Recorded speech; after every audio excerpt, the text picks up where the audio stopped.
You are listening to the Body Charge podcast, and I'm your host, Sandy Sanderson. Welcome to the Body Charge podcast. Today's topic is why worrying gets you nowhere. When bad news floods in via TV every day, it can become hard to find the bright side for many people. If the mind is on a cycle of worrying about things it can't control, it causes excessive stress, which leads to ill health. My special guest today is Sophia Torrini. She has a master's in public health epidemiology and is an advanced student and NCS certified trainer under the mentorship of Dr. Joe Dispenza. She specializes in breaking the cycle of negative thought patterns, fostering clarity, tranquility, and joy so that you can be your best self. So welcome aboard, Sophia. Lovely to have you. Thank you very much, and I appreciate you inviting me on your show, Sandy, and it's an honor to be on your show. Lovely. My first question, and I must say I love Joe Dispenza's philosophy, and we can get to that a little bit later, but firstly, tell us what led you from a career in public health and network engineering to the forefront of alternative healing. That's like a big jump. It is. Well, I did what everybody else did, trying to succeed and climb the corporate ladder. And some unfortunate event that took place that went the wrong way caused me to have, well, it almost cost me my life. So I ended up 23 days in the hospital, not expecting to live. And then afterwards, I ended up having a chronic illness that for 14 years was not healing. So my life was pretty, we would use the word miserable. There were times that it was okay, but it was a constant worry. When is it going to flare up? What is it going to do? And the question that I always asked, how can a very healthy individual, because I was very fit and healthy, overnight have all these symptoms? Was that a big trauma, like a big hit to your system? It was a surgery that I tried to stand up that I did not need, that ended up causing the complications. I went unconscious after the surgery for 2 days, and then I had my lungs collapsed, I got septic, and a whole slew of things went wrong. So they had me for going out, ready to wheel me to the morgue. Somehow I ended up living. Wow. It made me think of some stories I heard about near-death experiences. It sounds quite similar. Do you actually remember anything when you were out? No, I did not. I wish I had a near-death experience. It would have Yeah. made my life easier. Unfortunately, I did not. I only have the gap of the days, what happened just before surgery, and what happened 2 days later when I wake up, and that's when the dramatic stuff happens, and not being able to breathe and being on a device for breathing. And then the doctor's telling me, it's just a matter of days, make arrangements for your family. And Yeah. somehow I live. Yeah. Well, it wasn't your time to go, obviously. But it does sound like something went wrong with the so you got a big inflammatory response. Something very toxic got into your system. So you had like a toxic shock. Because that's But quite I also typical. felt my body was violated. I think that's Yeah. what it was after I did work. So the exploratory surgery that was done laparoscopically, they didn't honor it. So they did what they call a laparotomy, took all my organs out to try to find this thing which I didn't have. And I think my body felt violated, and they were planning to reopen me. And I actually think it was me who made a decision, or my higher self made a decision to go Yeah. unconscious, because they were going to reopen me, and I wasn't going to be, they were going to reopen me a few hours later because I wasn't stable. Wow, that's a big ordeal to go through. That sounds very disruptive, especially for your poor internal organs. Yes. And if it wasn't necessary, that's even more of an insult, isn't it? Yeah.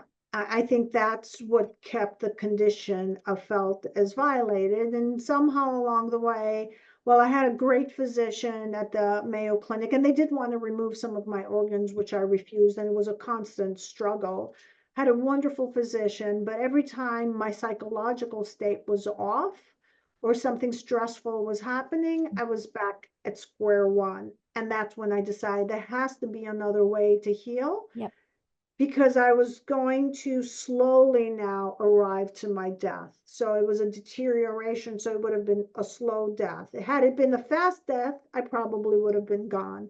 But that wasn't an option offered to me. Wow. So you really went to the brink, didn't you? Went to the edge and faced death. And I Mhm. think that's quite a sobering thought for people when they come to the point of, oh, I'm not going to live forever. I mean, it could be over soon. It's they somehow wake up on another level, don't they? They look at life from a different perspective after that kind of wake up call. So you had a wake up call, and it was to do with your central nervous system. So that kind of a stress um, does affect how the brain, how the mind works. But you called on a higher level of knowledge. You mentioned your higher self. So we have our physical self, and we have all the mechanical parts, and then we have the driver, right? That sits above and drives that car, drives that Mhm. vehicle. So you got in touch with your higher self. You like intuitively felt, I need to survive, and drew on other resources. And we all have those resources available, Mhm. don't we? Absolutely. Have And to, in the healing process, what I want to add is I saw how I unfortunately attracted that experience. So my words and my worrying. So the experience happened because there was an emotional situation that took place. And I kept on saying, I can't handle this. I don't want to be here anymore. I want out. I can't handle it.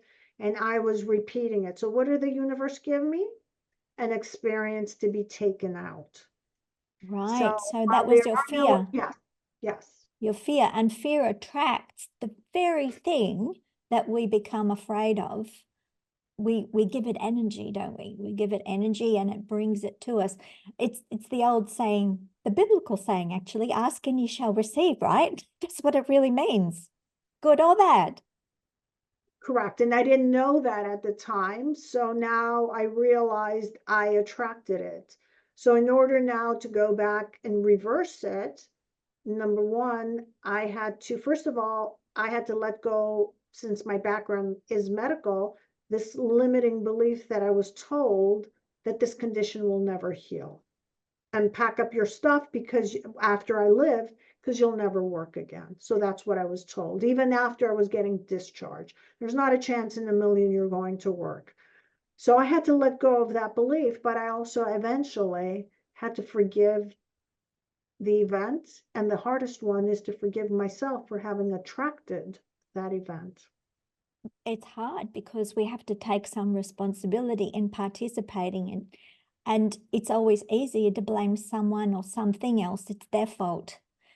But, circumstances just gather together to feed the picture you put out there. And this is, I think, a big wake-up call for many people on the planet, that we are really not victims, are we? We're not, we actually control it on some level, and but haven't learned how to access those resources. So it's really a driverless car with a lot of people until we get that wake-up call to say, hey, you're in charge. Take control, learn how to drive it. Correct. Correct. So we have to go, there's the observer, the witness, and the experiencer, right? So we're the experiencer. The observer is some level of awareness, and you want to become just the witness, right? Without knowing how everything's created, but not engaging, and knowing you can alter it when you choose to. Because the moment you engage in the fretting or the negative thoughts, that's what's going to manifest, right? So there's a difference between the witness and the observer. The observer sees what's happening, but doesn't know that he has fully created it. Yes, and observing gives us a sense of detachment to take some space and to Correct. see things a bit more objectively. So I learned to do this when I did the Vipassana meditation course, because a lot of it is teaching you to just sit and observe, to go inside and witness what's happening in your body, where there's a little tickle or where there's it's more hot or more cold. Focus on your breath. What does that feel like? So everything is focused when you're learning about the sensations in your body. I think we need to teach that to kids, to be aware of, first of all, of what is this vehicle that you're driving? How does it feel? And what happens when you push this button and that button? How does that feel? Oh, that's bad. Don't do that. Well, we've been programmed the opposite, and actually getting back inside the body is hard. But let's discuss why we're not in the body besides the training. When you've witnessed in your reality as a child too many traumatic experience, the child doesn't know how to express its anger, or maybe it's in a violent environment. Expressing its anger is going to cause the child's life. So, because at the ages of 1 to 7, the brain waves are either alpha or theta brain, well, mostly alpha at that point by 7, right? So they have no cognitive thinking to separate or even stand up. The problem is that that energy has not been resolved and it stays within the cells, which is what's causing the disease, right? Disease is a lowering of frequency. In my case, I had a lot of negative thinking from a child, but now I had this traumatic experience that was in my cells. And as long as it doesn't leave the cells, the condition's going to continue. Yes, and it's about understanding why things happen, because if you understand the why of it, that gives you a chance to change something. So if we look at anger, which you've mentioned, there's a reason that we get angry sometimes, and the reason is often we need to do something. So anger stirs up energy, and sometimes if we don't do something and we let it go, it becomes very explosive. It has to have an outlet, like a volcano has to explode. That pressure has to be released. So understanding how to move sideways or start to fix something gives you a level of a feeling of control to address whatever issues cause the anger, and the anger dissipates, because then there's no reason to have the anger anymore. So always look at your anger as, why is it there? What is there? And it's not someone else's fault, right? Yeah, you're absolutely right. Yes. They're all triggers. Hmm. I come from the perspective that the outer world is yourself pushed out, right? So every character in your reality, you're seeing them through your own filter, right? Because in reality, they're perfect. We're not seeing them perfect because of our own experiences. So I often in my work use the 7 scene mirrors, which is different mirrors of what the reality is portraying. So once you know the rules of what life is all about, it doesn't become immediately easy, but it's easier to navigate. It Yes. just needs practice. Practice at being the observer of you in different situations. Yes. And let's get to the Joe Dispenza philosophies. So having understood that you've participated and you have the power to change, how do we project out what we want when we've been taught, or we got into a repetitive automatic pilot almost of, without consciously being aware, the thoughts are negative, that thinking about, oh, that won't work, or that's going to go wrong, or we sabotage ourselves, don't we? How do we get out of that kind of a rut, if it's there? Well, we need two things, and I think that's where EFT came in. So first is to get the realization how the reality is created and how your personality creates your personal reality. So that's one of the teachings of Dr. Joe, right? So it is your personality that's creating this reality. And what is your personality? How you think, how you act, and how you feel. So the feeling is in there and the action is there. So first we harness the thoughts, but the hardest component for me was to master my emotions and to release my previous emotions. And that's where I needed some somatic modality, and I tried a few. And the one that worked for me the best, even though I do breath work and I've done some other stuff, was EFT. So EFT came to release certain emotions that were stored in the body in order for my frequency to rise. And now that combination helped me heal, because in order to meditate, Dr. Joe's old meditations used to be about an hour and a half. We're now in 15. I had an impossible time being rested and comprehending what he was saying. So tapping helped me because it's a combination of cognitive therapy and using the tapping the meridians to release the energy from the body. So EFT, for people who don't know, is emotional freedom technique. And when you say tapping, that's a physical thing you do to your body. I think most of the time on the face areas, right? Yes, Face and the and we chest. use some on the body, just till the chest. We don't go below the chest. Yeah. And that's it's almost like connecting the electrical circuit of the body again, which had been disconnected. Correct. You hit that on the nail. We're using the body's meridians, the acupressure points, so the energy can start moving. So what has happened since you brought it up, the body is electric, right? So you remember the old Walkmans. We would put a battery in there and we left the battery and we try to turn the Walkman on and it wouldn't play. You opened the Walkman, you saw that the battery had crystallized, acidified. Well, that's actually what happens in the body with the negative thoughts. The body internally is acidic and the internal cells don't have the proper voltage to communicate, and they replicate, creating a lower quality cell when they replicate, and eventually the body gets diseased. Yes, the body is more acidic under very stressful conditions because it's the byproduct of all that adrenaline pumping. All those stress hormones turn into an acidic byproduct, which is a free radical, which eats us up like a Pac-Man, unless, of course, we have antioxidants and countermeasures to neutralize them. And that's always the key thing for people to heal, isn't it? And it also brings me to magnesium. So my business, Elektra Magnesium, we supply transdermal topical magnesium to help absorb it better when the digestive system under stress is not coping with taking the nutrients out of the good food that you might eat. So it's much easier to transit through the skin, and magnesium has a direct effect on the adrenaline, on the stress hormones. It has a dampening effect in a natural way without any bad side effects, not like a drug.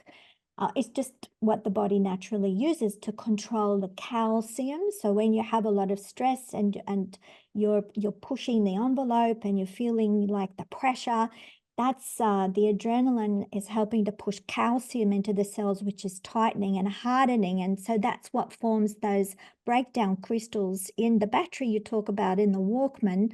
It's the acidification brings in the calcium deposits and we turn virtually into stone. The soft tissue gets hard because it doesn't have enough magnesium to control the calcium, because we pee out excessive magnesium under stress, and we can't get enough from the environment, from the diet to replace what's lost. So you can trace any disease back to that scenario, that kind of chemical basis.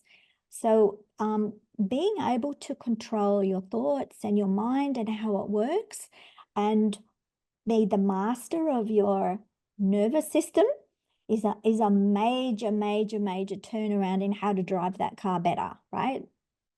I agree, and it has to be the combination of both at the same time. So the thoughts plus the emotions have to align, because a lot of people, let's talk about affirmation. So people go start reading affirmations, but they're highly stressed. That affirmation is not going anywhere, and it's actually psychologically, after you don't see any results, making you feel more like a failure. It doesn't go past the brainstem because it doesn't resonate. I am healthy, I am lovable, and you're feeling miserable. Yeah, because you're not in alpha. You mentioned the alpha brainwaves. They receive those messages much better Correct. at a very deeper level. And you need to be relaxed to get your alpha brainwaves, right? Yes. And if we can get into theta, that's even better because then in the hypnotic state while you're doing a meditation, now you're more suggestible without rejecting the information. So now you believe you can heal. Now you believe you can have the new reality. And the So emotion goes with it. You feel it in your heart. You feel just by engaging in that good thought, your heart is lifted. You feel emotionally, you feel the difference. That's when you know the two are in alignment. Is that right? absolutely, you hit it on the nail. Yes, it's absolutely correct. So the combination for me was very helpful. Now, some people can master their emotions easier. For me, it was a challenge. It took me a long time. I still work on it, but I am not this anxious person on a regular basis where my parasympathetic, my sympathetic system was turned on 24/7. So there was no healing taking place because I was always activated. I was always scanning the environment for some threat. And I was may not express it externally, but internally, I was feeling It was wired. it's like a virus program operating in the back of our biological computer. Mhm. We don't realize it's there, but it's sabotaging us. So this is a very difficult time to be alive on the planet with so much Mhm. going on. And I know it's putting a lot of pressure on people with stress because it's traumatizing. There's wars and rumors of wars and disasters and catastrophes, and the economic climate is in a downward spiral. And we're told all the time, oh, look, it's getting worse, it's getting worse. So this is a kind of external programming coming in that people need to have a defense mechanism against. So, they care about other people suffering on the planet. And it's difficult for them not to be empathetic, the normal, average, everyday person, the good human being. It's difficult for them not to be empathetic, but in the process of the empathy, they're also experiencing the same stress on a psychological level. So, what is the strategy that we can use as good humans on the planet to feel compassion and to feel empathy for the suffering of others in a particular disaster or whatever happens to be coming across the news? How can we save ourselves from deteriorating as a result of that stress? How can we stay separate but still engaged in the right way to be able to do Well, something about it? well, it takes a few things. First of all, there's a few steps to it. Number one, realizing this is a reality that they're trying to overlay on ours. And if enough collective of us starts shifting, we can create our new reality because we're not changing this one. So most people think we have to change this world. We're not changing this one. This one will still continue on. We're just going to move to another TV channel. So observing if you want to with a limited time, because the more you engage, the more you're going to get sucked in, and always be asking yourself and clearing, what is it that I'm feeling in order for me to be witnessing or experiencing this, or what it is that I'm believing, because that's holding you energetically to that reality. If you eliminate all that, you can just go back to the witness position and say, I'm going to send all my love and compassion and truly know that this is going to get resolved and start focusing on the creation.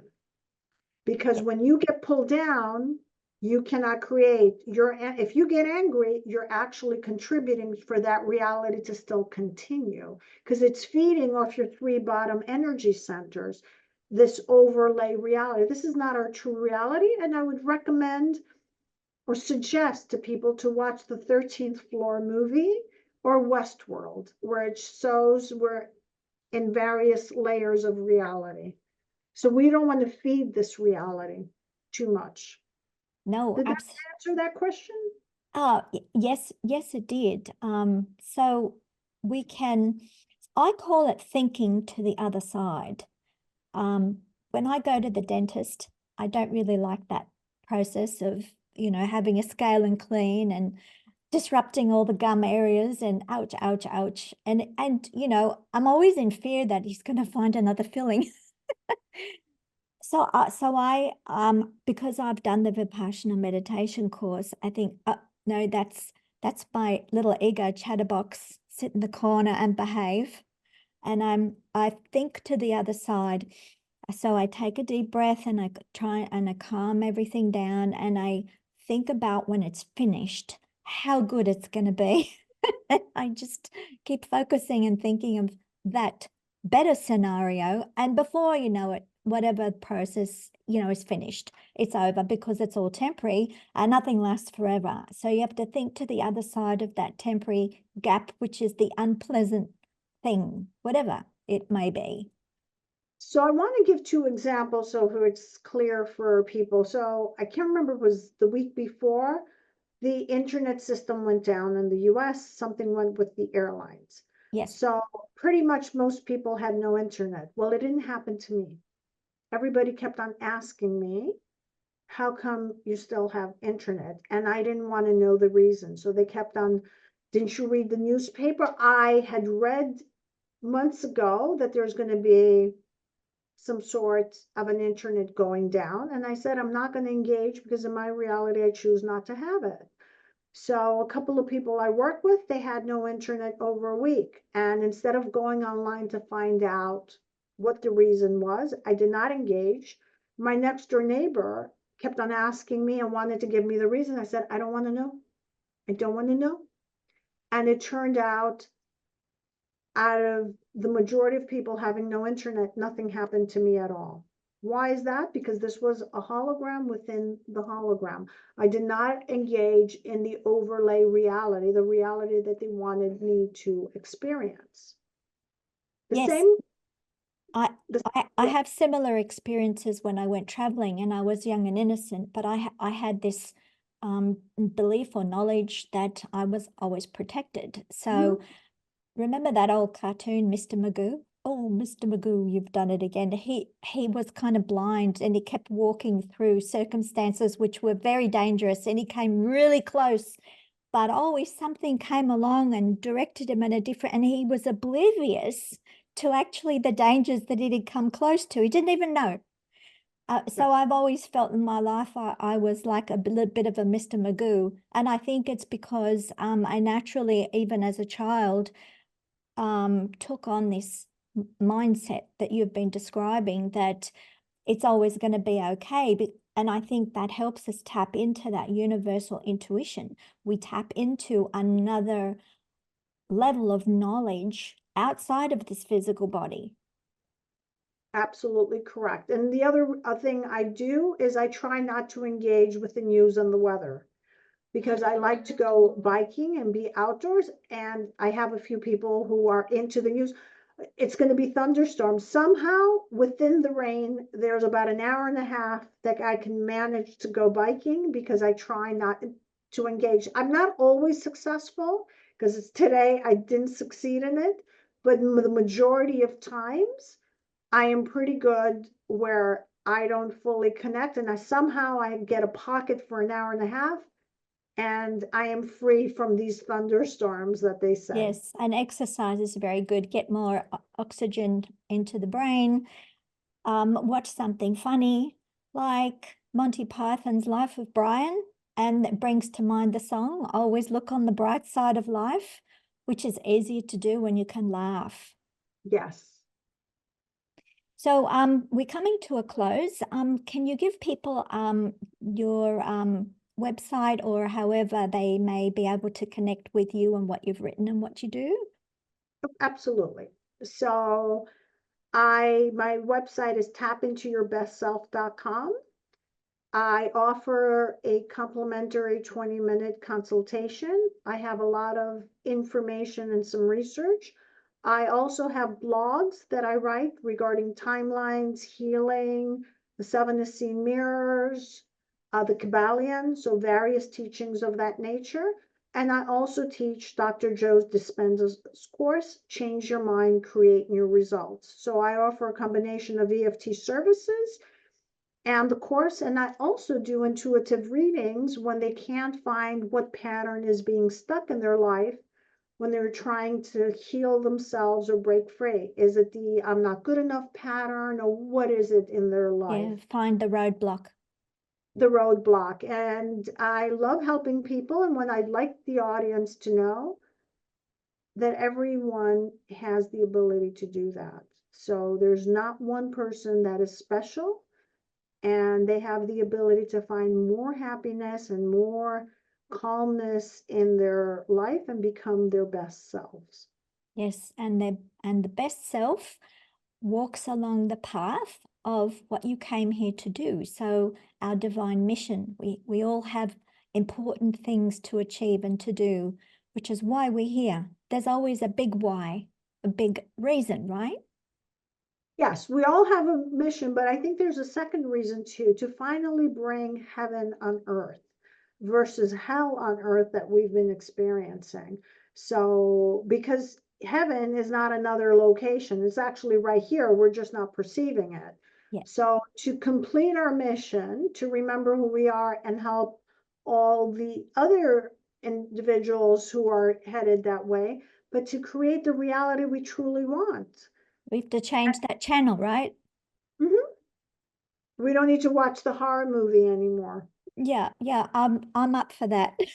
Thank you so much. I really enjoyed this conversation, and I know the Thank you. audience will as well. Thank you very much, and I appreciate you having me on your podcast. Bye-bye. Bye-bye. I hope you liked this conversation and will share it with others. Let me know what you thought about it in the comments below. If you want to listen to other Body Charge conversations, click like, subscribe, the bell icon, and click all notifications. Subscribe to our newsletter to get updates on blogs, podcasts, videos, and magnesium special offers at electromagnesium.com.au. Relax, recharge, and recover.